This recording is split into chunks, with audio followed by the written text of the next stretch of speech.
Welcome to the Turning Stitches workshop where creativity meets compassion. Today we're embarking on a special project that combines craftsmanship with heartfelt mission. We're creating beautiful handcrafted wig stands for cancer survivors. These stands will be donated through the American Association of Woodturners Community Outreach Project, bringing hope and support to those who need it most.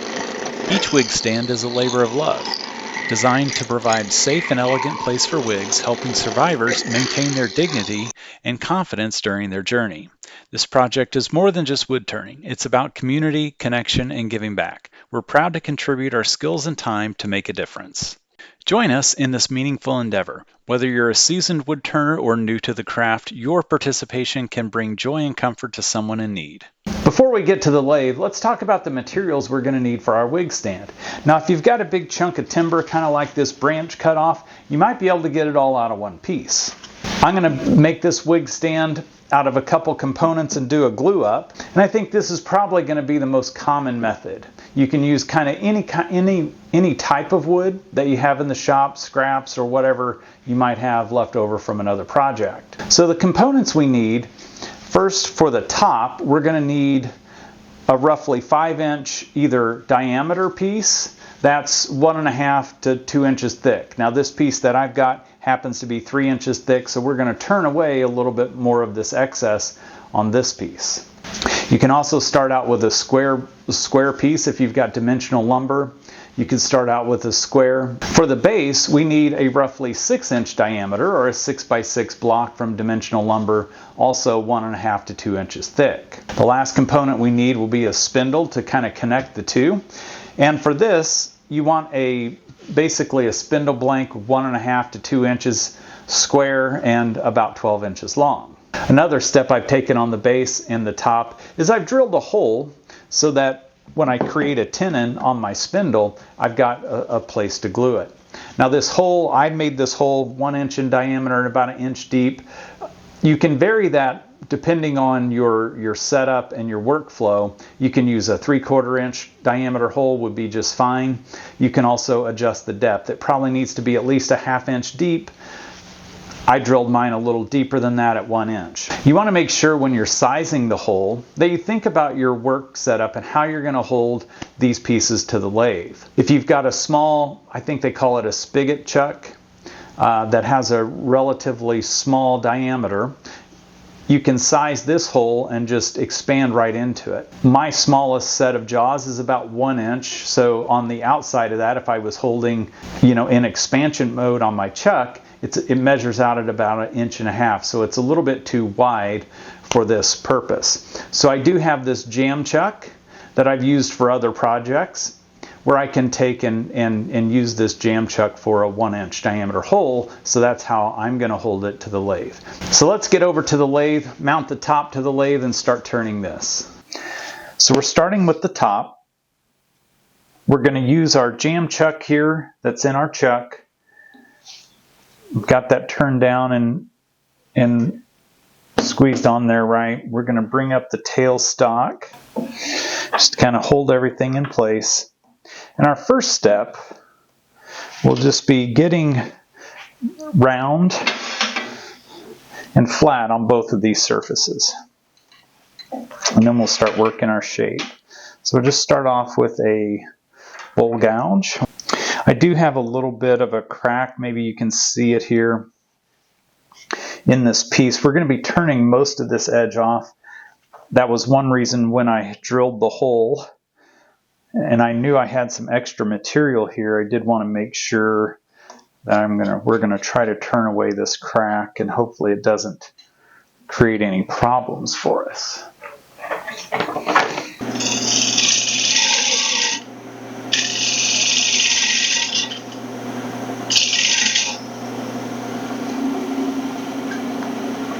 Tighten that up a little bit. Seems to be wanting to slip.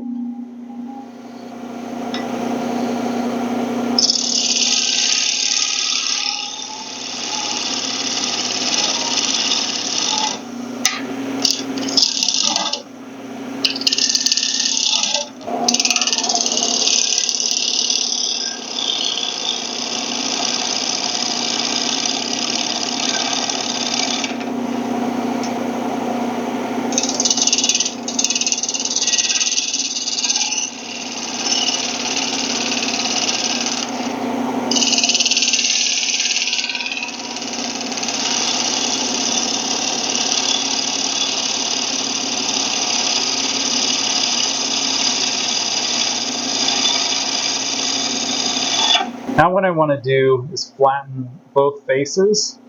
It'll be a little more challenging because we'll be working in here toward the headstock, but I think we can get in there. I may need to lower the tool rest just a little bit.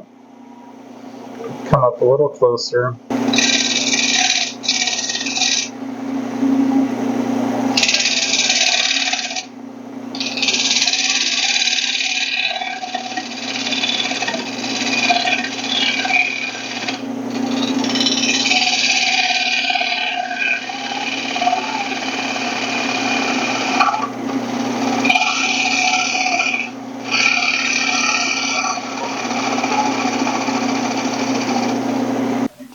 So let's pull that back to there. Let's see what happens.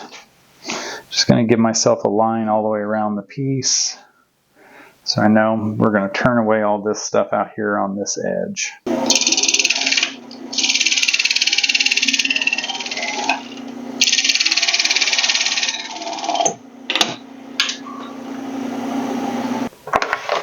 Well, there's our crack. Did definitely come apart. That's the reason we wear safety gear. We'll see if we can salvage this, or we may have to remake the top piece.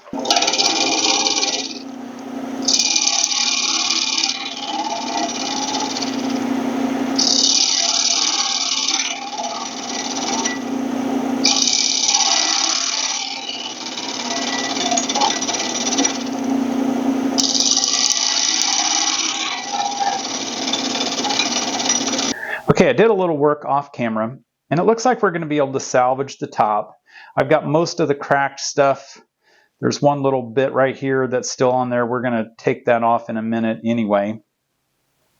We had an extra thick piece to begin with, so when that blew apart, luckily it wasn't too critical.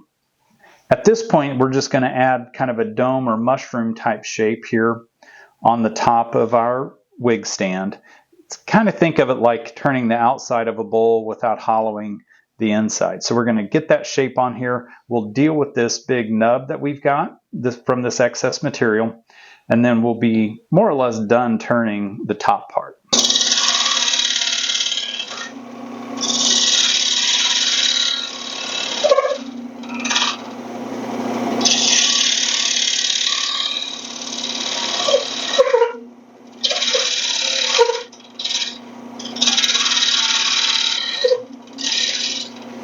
The thing I have to remember, since we're using a jam chuck here, is I don't have a grip on the workpiece, kind of like I normally would when I'm working on a bowl.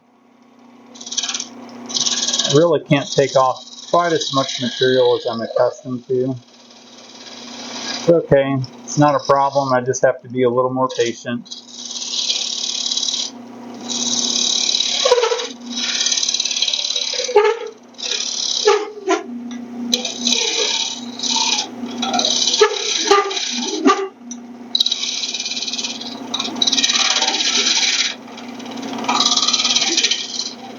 Alright, so that's not working super well. So let's use the bowl gouge more in a scraper mode and see if we have any better luck. Whoop.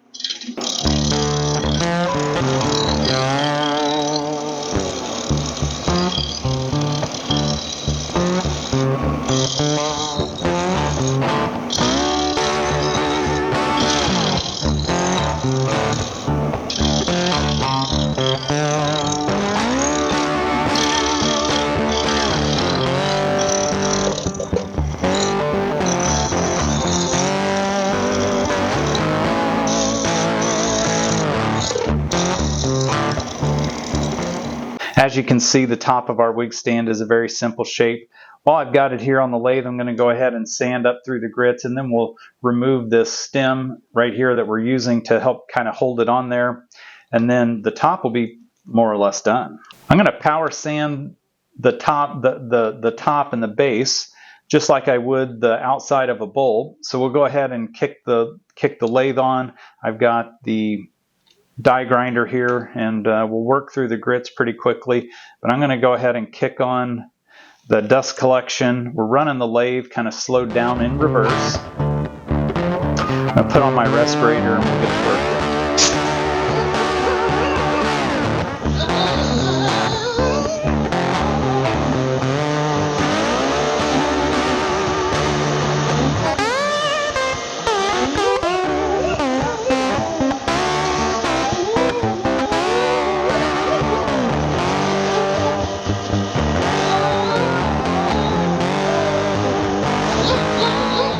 The top is sanded, but before I pull it off, one last thing I want to do before we cut this away here is I'm going to add a little band of texture all the way around on this piece, and we're going to color that, which will just add a little bit of visual interest to an otherwise, you know, kind of a normal piece of wood. So I've got just a detail point tool that I'm going to use to kind of define those spots where where I'll add some texture later, and then also some color. So I'm just going to put a slight V-notch in here with this tool.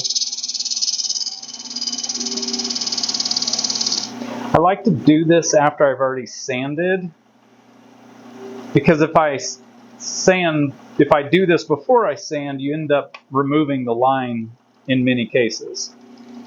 So I just want that a little bit deeper. And then right there.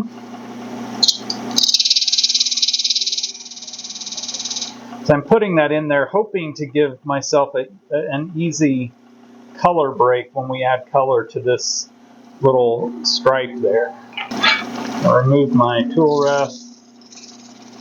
This is just 400 grit. That'll remove any sharp edge off of that.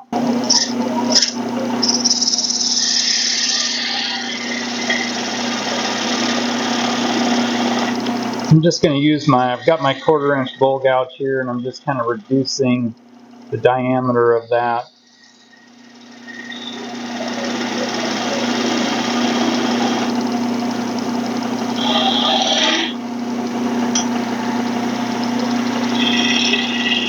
Now I'm going to use my skew chisel.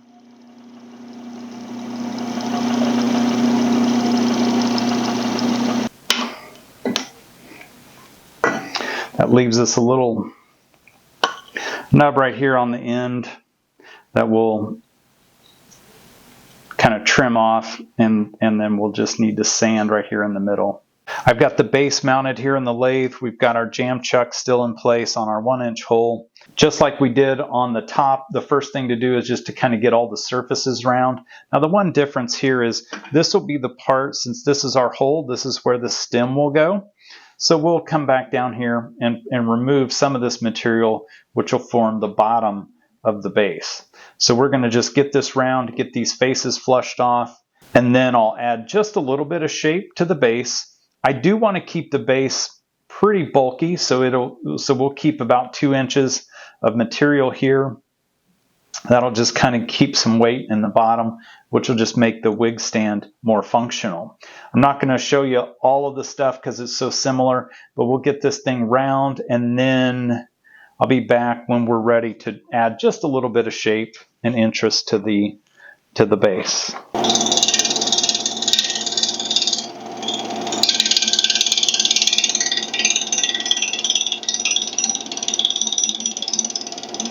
So we've made some progress here on the base. We've gotten rid of the excess material here on the bottom. Now I'm just going to add just a little bit of shape to help add some interest on this part. So all I'm going to do is kind of round over this edge and kind of connect it down here to where our stem will be. So we're just going to peel this edge back just a little bit, round this over just slightly. And I think we'll cut a slight cove, just very shallow, right here in the base also. So we're going to work on those two things here.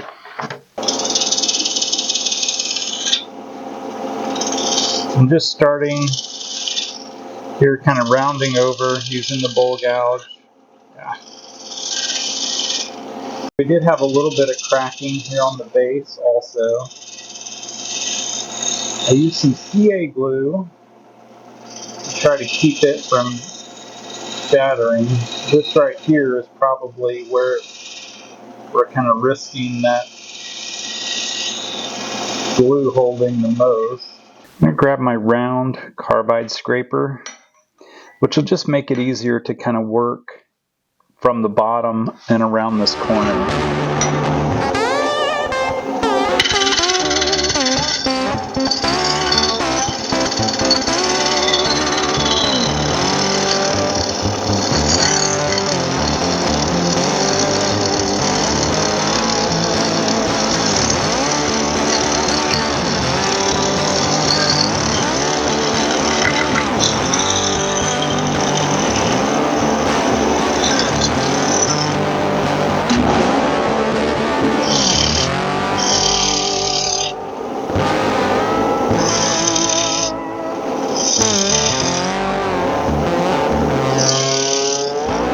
Alright, that's the shape of the base that I was looking for. We've got a little round over, little cove right here.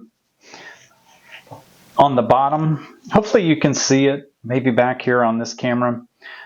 I flattened out here about 1 inch and then kind of carved under that just a little bit so that the base will sit out here flat on this edge.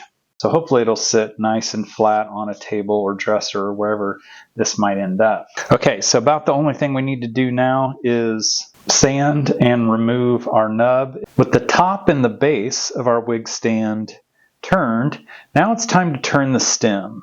So this is one of those projects that's a lot of fun and a great beginner project because we're getting to do a lot of different things.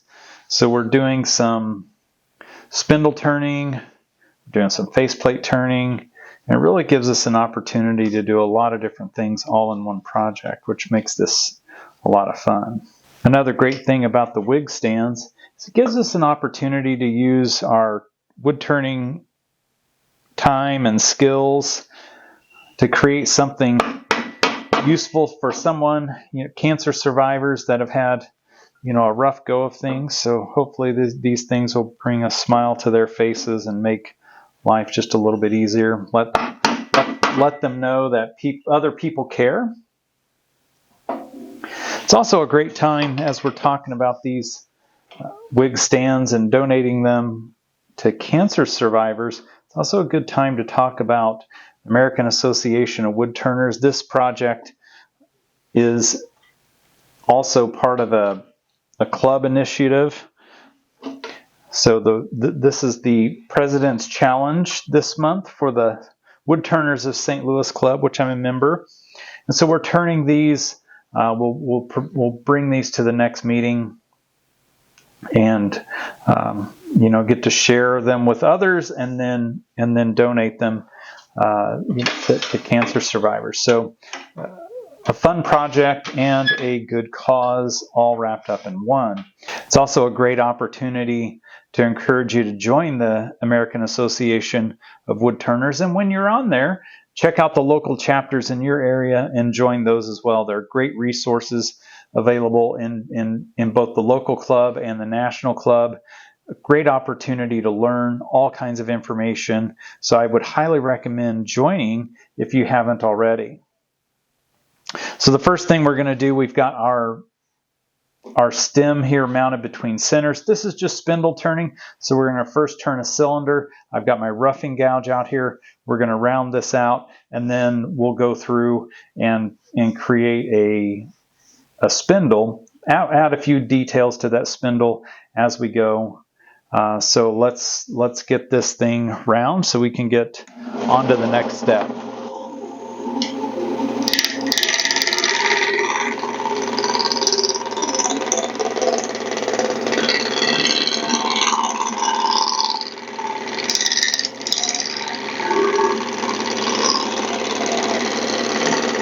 So our stem right now is a nice cylinder.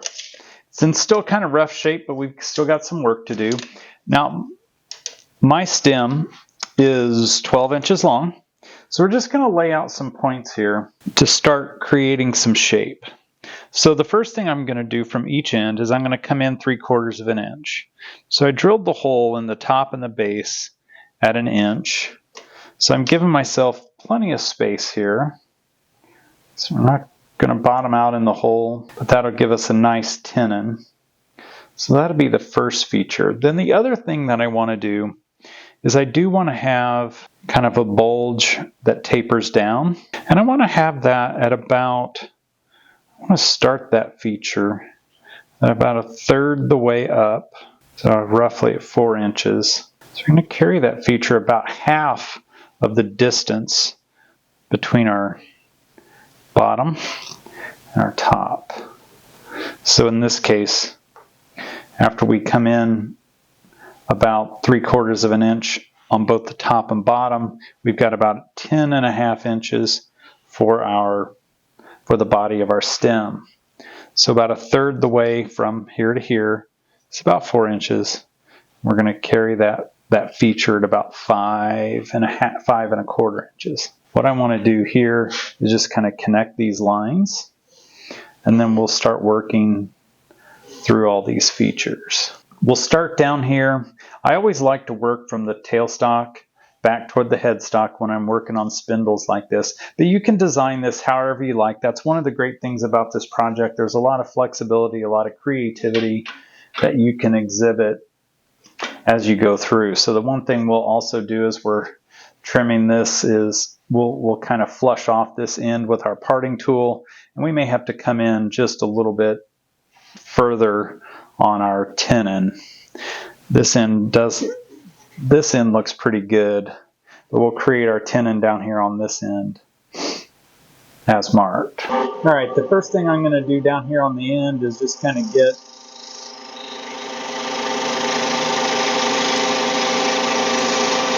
this end square with my parting tool, just kind of right down to that tip. And then we'll size down, starting from the end.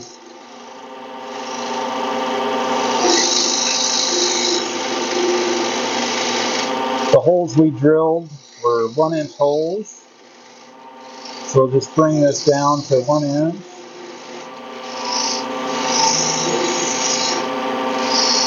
As we get close, I always use these little gauges.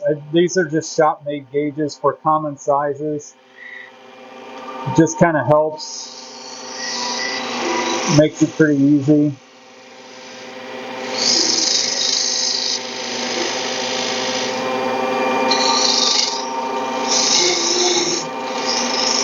Once we have that in place, then we'll just kind of keep peeling this off.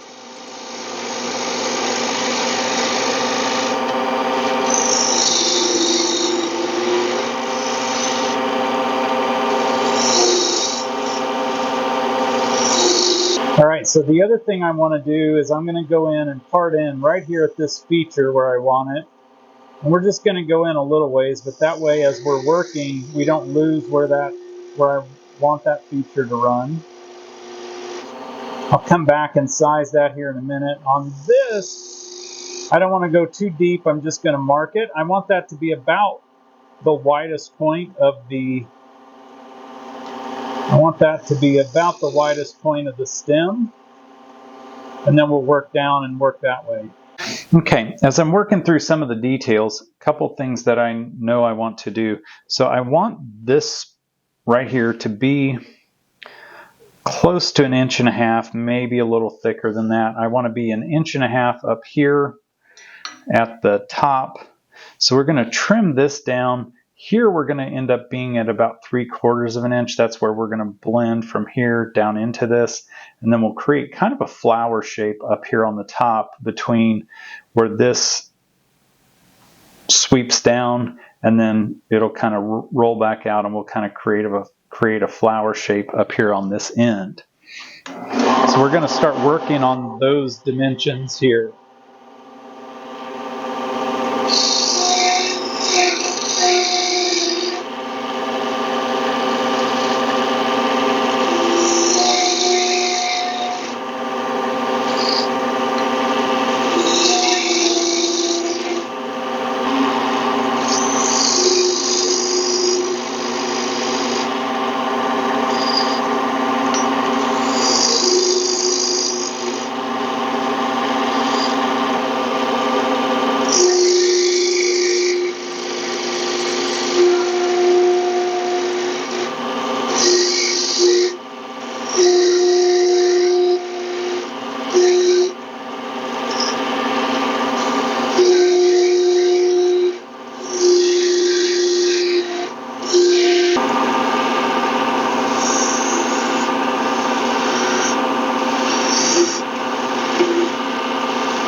I'm doing here is trying to get this diameter down.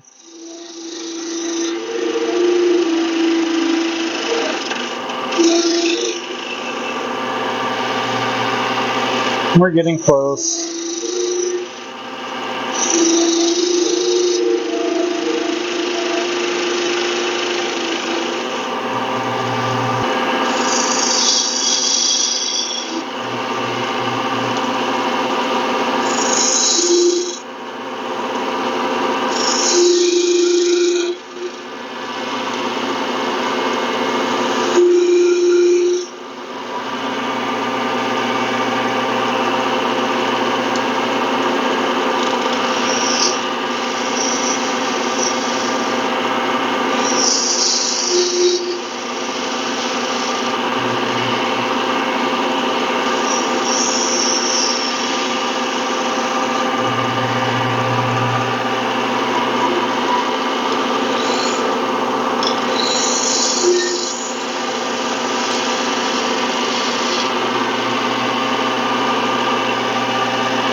Most of our shape up here on the top. Now we're just going to start working on this detail here. So we're going to start our taper between this point and here.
Now I'll come back through here in just a second and smooth these ridges out with the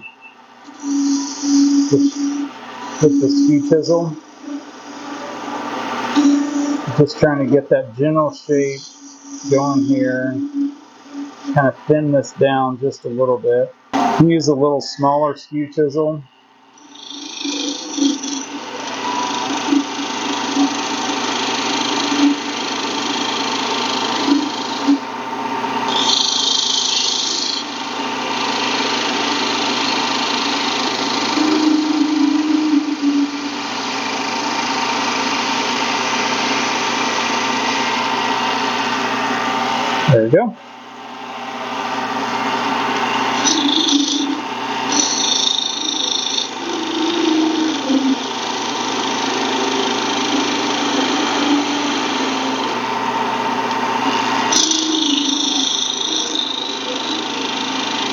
Okay, that gets most of the shape up to that point that I'm looking for. I'm going to come back here. I'm just going to do a bead detail right there.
All right, so we've got the shape on our stem all ready to go, and now it's just time for sanding. So now we're gonna sand the stem. I'm gonna start out with 80 grit paper. You can probably see here in the camera we've got some radial marks where this was flexing as we were cutting, so we've got to get rid of that stuff. So I'm going to start out at 80 grit. We're going to use the speed of the lathe here, at least to start with, to help with the cutting action as well. So we're going to get to sanding. We're going to kick it on in reverse, kick on the dust collector. I'm putting on the respirator, and we'll get to work.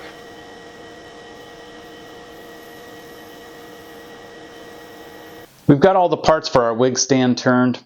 Everything is sanded. So now it's time to start finishing. I want to add a little texture to the top and to the base before we start adding our colors. So I'm going to add a little bit of texture here in the band on the top, and then also in the cove on the base. To do that, I've got my Dremel tool out, and I've just got a really small kind of diamond encrusted ball mill. And so we're going to use it just to add a little bit of texture all throughout both of these features. So we're going to start with the top. I'm going to grab my safety glasses, and we'll kick that on. And I'm just going to add a little dot.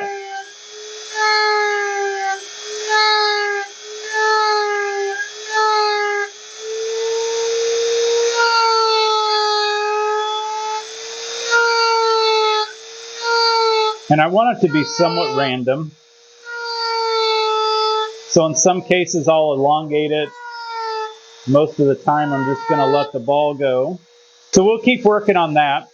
And then when we're done, we'll start coloring and finishing our wig stand. So we've got all the texturing done here on the top of our wig stand and also in the cove on the base. Now it's time to start finishing the rest of the project. So today I've mixed up a couple different colors using these Carnival colors by Hampshire Sheen. These are just water-based stains. The nice thing about using these water-based stains is you can see here I've mixed a pink color with the red and white, and then I've toned down this violet to get more of a purple color. So we're going to add the pink here in the textured sections on both the top of the wig stand and here in the cove. And I've got, as you can see, I've got it taped off to try to prevent the pink from going everywhere I don't want it to go. Now on the top, I'm going to come back once the color section is dry, we'll remove the tape, and I'm just going to use shellac. So the top will have a combination of color and natural wood, and then the base will be the purple color, will be the primary color of the base with the pink accent. We'll also use shellac on the stem, so the stem's not getting any color. It'll just be natural wood. So we'll have a combination of some colors with natural wood in this piece. If you're making a wig stand, donate, they do ask that you put a polyurethane or some kind of top coat, several coats on top of it.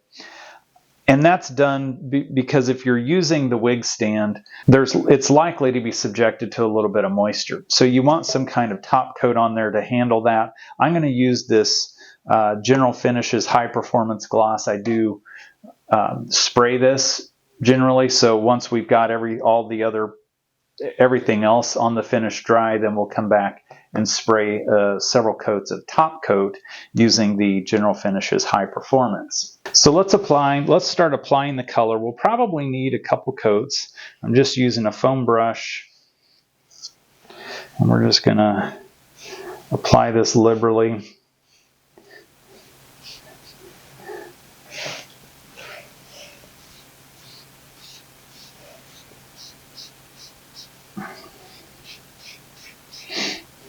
We'll let that soak in and dry up a little bit. We'll give that a few minutes and then we'll come back and wipe that off. We'll kind of work our way around the base with the color as well. Be a little careful here so we don't end up making a big giant mess with runs.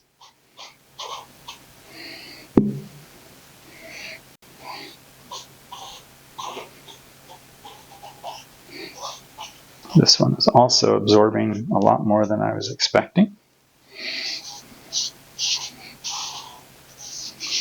On my test boards, it didn't absorb quite like this, so this is what I'm hoping this works like I'm hoping it will.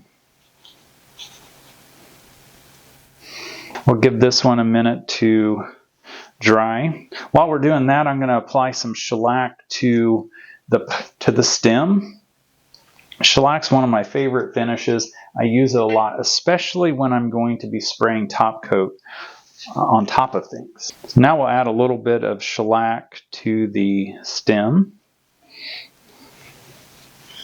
That'll just kind of bring out the natural wood.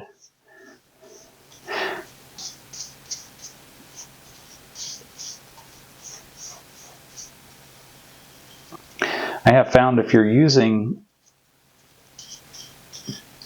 General Finishes High Performance, it doesn't really add a lot of depth to natural wood. So oftentimes what I will do is I'll take this step.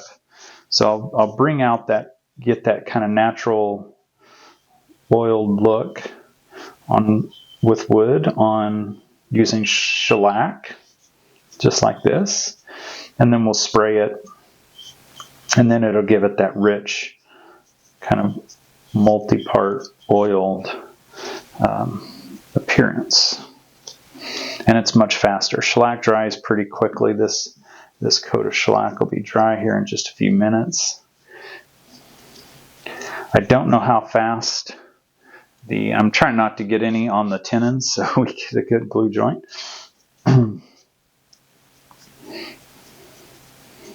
Much easier to finish the colors though without it all assembled, and we have less risk of getting color all over the stem